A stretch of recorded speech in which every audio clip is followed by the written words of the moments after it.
Bonjour et bienvenue sur la matinale. Dans cette partie, on va parler de convexité de fonction. Ce qu'on va faire d'abord, c'est un petit dessin. Ça va nous aider à comprendre exactement ce que c'est. Imaginons qu'on ait cette fonction-là.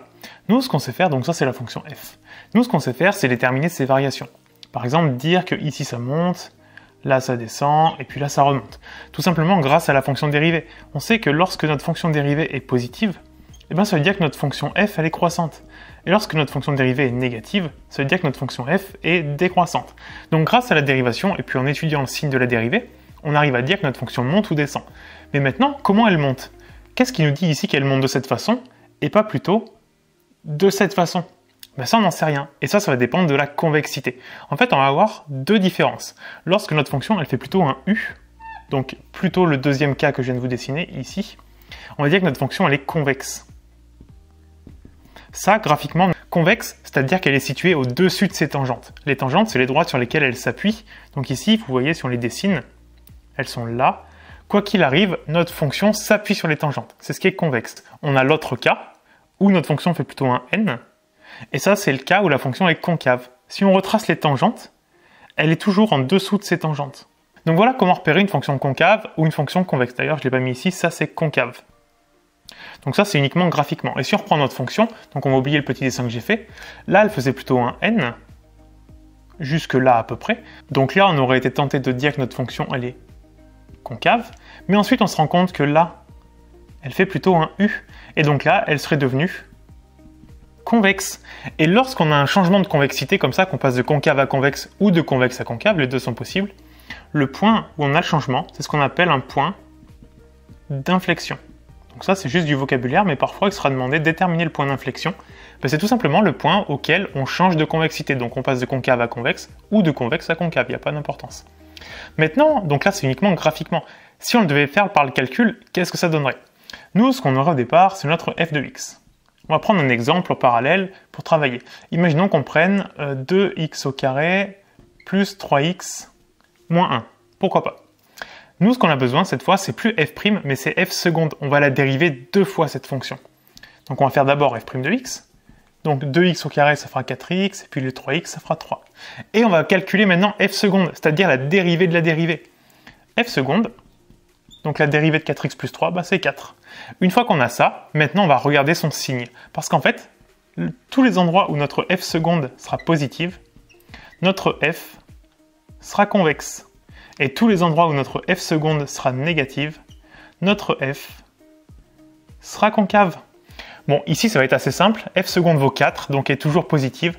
Autrement dit, on peut faire un tableau pour résumer tout ça, qui va de moins l'infini à plus l'infini, tout simplement parce que notre fonction de départ, ici, c'est un polynôme, donc défini sur R tout entier, on va de moins l'infini à plus l'infini. S'il y avait des valeurs interdites, on les mettrait. Là, on fait vraiment un tableau de signes classique. Entre moins l'infini plus l'infini, on n'a pas de valeur particulière à mettre puisque notre f seconde ne change jamais de signe, donc on va rien mettre du tout. Là, ce qu'on va mettre, c'est f seconde de x, qui est toujours positive comme elle vaut 4, et là, on va mettre f, et donc on va mettre qu'elle est convexe partout. Maintenant, imaginons un autre cas où, dans notre tableau, notre f seconde changeait de signe. Donc là, c'est plus exactement le même exemple, mais imaginons, là, on aurait eu une valeur, par exemple 5, avec un changement de signe, par exemple, donc plus, moins, et bien là, on aurait été convexe. Là, on serait devenu concave, puisque f seconde aurait été négative.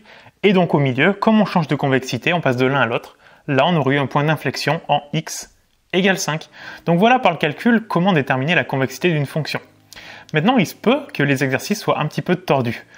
Et qu'au départ, on ne vous donne pas f, on ne vous donne pas non plus sa représentation graphique, mais on vous donne par exemple f'. On va prendre un exemple.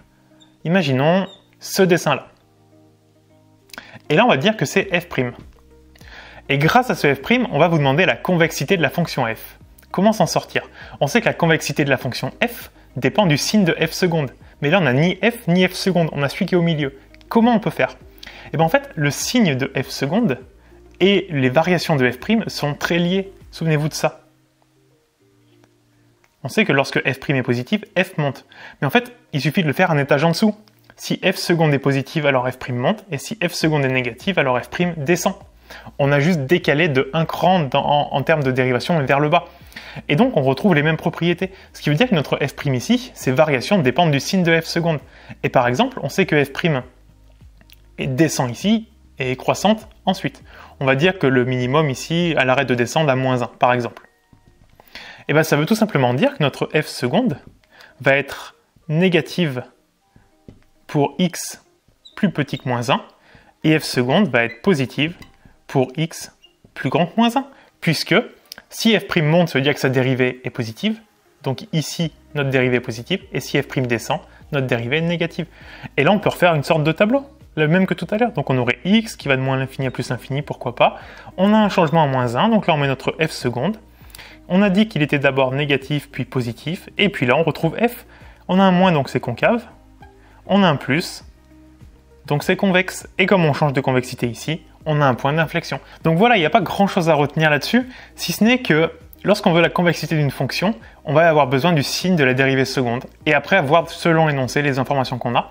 Est-ce que c'est f' qu'on a? Est-ce que c'est la forme de f sous forme de calcul? Est-ce que c'est sa représentation graphique? On pourrait même, pourquoi pas, avoir la représentation de f seconde et grâce à ça déterminer son signe. Enfin, quoi qu'il arrive, nous ce qu'on a besoin, c'est le signe de f seconde pour avoir la convexité d'une fonction. Ça y est, on a fini avec cette vidéo. Si ça t'a plu, n'hésite pas à me le dire en commentaire. Oublie pas de lâcher un pouce bleu, ça soutient la chaîne, ça m'encourage à continuer.